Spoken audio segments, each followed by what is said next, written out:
Assalamualaikum. Introduction for this chapter. The current home isolation requirement imposed in 2019 to minimize coronavirus transmission may reduce indoor air quality COVID-19. The significance of indoor air quality on human health cannot be overstated. IAQ is influenced by variables such as personal goods, furniture and cleaning materials, among others. This factor may lead to the presence of biological, chemical and physical pollution, while air ventilation and other approaches can improve IAQ and reduce pollution. Ventilation itself can be source of contamination of exposure. Our environment is full of viruses that can harm both people and the environment. Viruses are not living entities, but their study is scientifically significant. A person may be exposed to COVID-19 if they are in close proximity to an infected individual who is cough or speaking.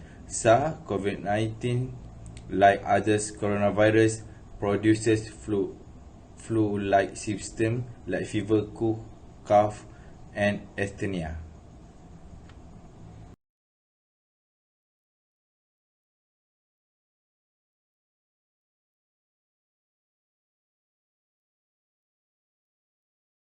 Hi, Assalamualaikum. My name is Muhammad AMIR HAFIZI bin Muhammad ROHAZAN. So today I will talk about the prevention tool of IAQ, indoor air quality associated with COVID-19 symptom. For the first one, individual home isolation, which is widely used in many countries, is the most effective preventative method for both healthy and infected persons who are experiencing moderate symptoms.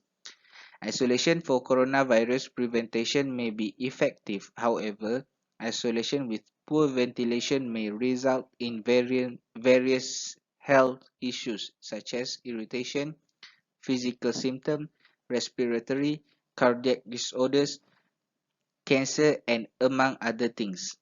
Second one is home isolation is intended to provide full separation from society, but it may also result in a deterioration of indoor air quality (IAQ).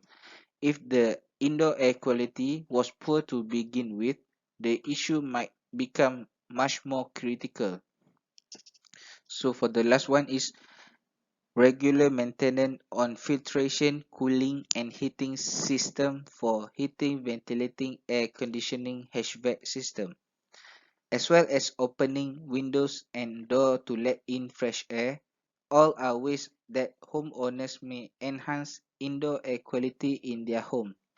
Having said that, research has shown that although adequate ventilation is crucial, there is a link between ventilation and the development and transmission of infectious illness such as severe acute syndrome and influenza. So thank you. Assalamualaikum warahmatullahi wabarakatuh. My name is MUKHLIS bin ABDULLAH, and I want to present about the impacts of indoor air quality on the COVID-19. Okay, as we know, spread of COVID-19 occur via airborne particle and droplets. People who are infected with COVID can release particle and droplets of respiratory fluid that contain the SARS-CoV-2 virus into air when they exhale. For example, quick breathing, speaking, singing, exercise, coughing and sneezing. A healthy body can benefit from clean air because it has a great effect on our normal metabolism. Risk of death from any cause is increased by longer-term exposure to airborne particle, nitrogen compound and aerosol. According to the World Health Organization, environmental diseases are to blame for 20% of all European fatalities.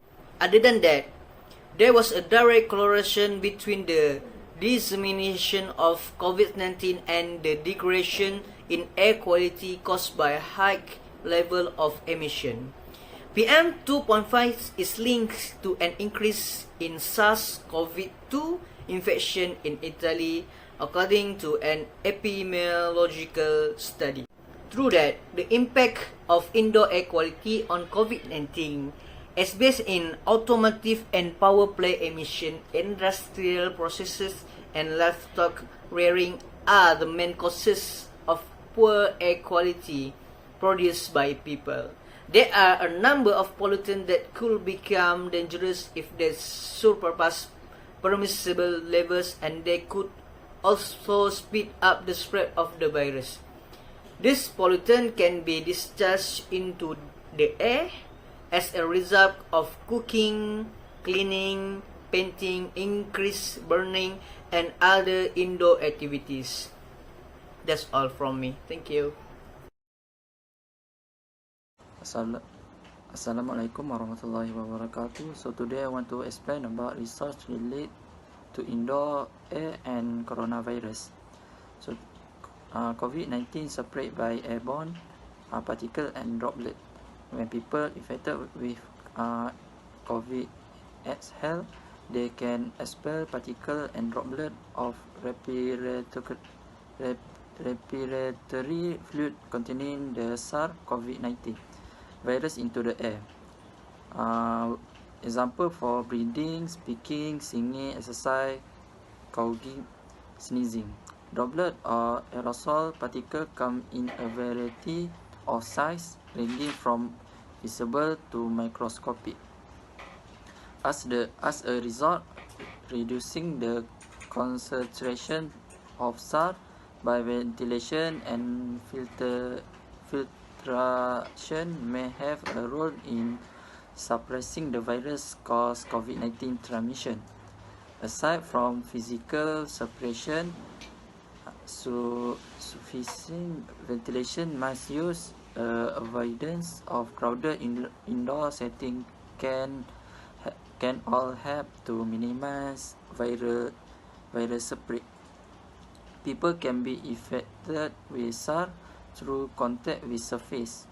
However, based on available epidemiological data and studies of environment transmission factors, surface transmission is not the main route by which SARS spread, and the risk is considered to be low.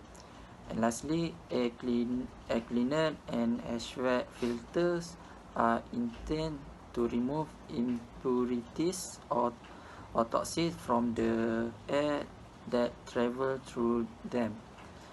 Air cleaning and filtration can help minimize airborne pollutant, including virus-contained particles. So, thank you.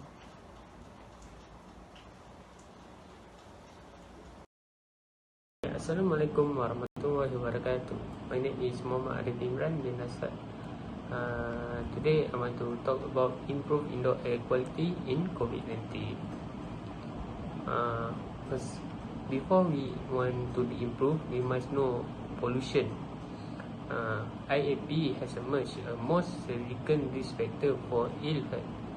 The health and well-being of people determined by air quality inside their home, office, and other private and public building where they spend a lot of time. IAP is meaning of indoor air pollution. Next, hazard emission from building material and interior equipment and fuel combustion for cooking heat can create health concern too. IAQ may improve by utilizing various ways. There are 3 ways to improve. First one is include planting tree to create green atmosphere. Second one is employing non-pharmacological measure, and lastly is stabilize engineering control. Now, for all the strategy that should improve to hurt occupant health.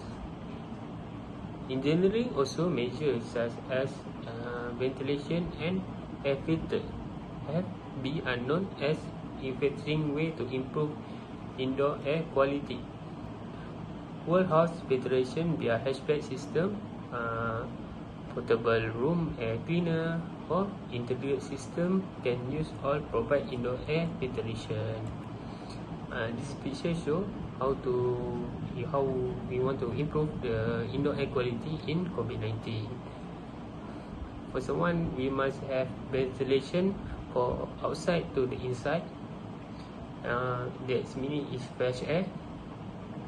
Next one is indoor ventilation for green atmosphere. Third one is IAQ monitoring for COVID-19 or indoor air quality for the room or space. Next is portable air purified to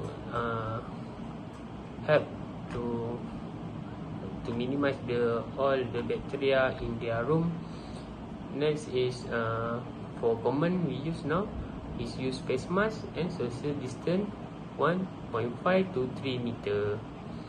The last is disinfecting intervention in ventilation system. We also use HEPA like hospital. The air filtration can almost block all bacteria inside the indoor air quality. Thank you. Conclusion for this assignment: because of the current environment, some people may spend up to 100 of their time indoor, increasing their risk of exposure to poor indoor air quality. Regular maintenance of HVAC filtration, cooling and heating system, as well as opening windows and doors to let in fresh air, are all ways that homeowner can improve indoor air quality. Despite this, research shows a link between ventilation and the development and transmission of infectious disease including SARS and influenza. Temperature, humidity, air quality, solar irradiance, wind speed, rainfall are influence COVID-19 seasonal dispersion. Poor air quality is a critical factor that may raise mortality rates among individuals already suffering from respiratory issues, those over 60. Human pollute air mostly through automobile and power plant emission, industrial activity and livestock farming. Several contaminants can be harmful if they are exceed a low level, and they can also spread up virus speed. Thank you.